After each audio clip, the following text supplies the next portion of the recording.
நான் தான் உங்க மண்டையோடு வந்துட்டேன் இன்னைக்கு கதையோடு.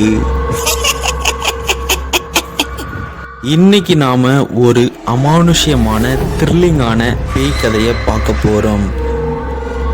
குடுகுடுப்பக்காரனுக்கு விபூதி அடிச்ச பேய்.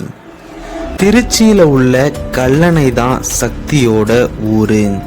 சக்தி ஒரு தனியார் கம்பெனியில மாசம் 15,000 ரூபாய்க்கு வேலை பார்க்கறான். சிறுக சிறுக சேமிச்சு ஒரு அழகான வீட்டை கட்டி 1 மாசம் ஆகுது. அன்னைக்கு ராத்திரி 12 மணி.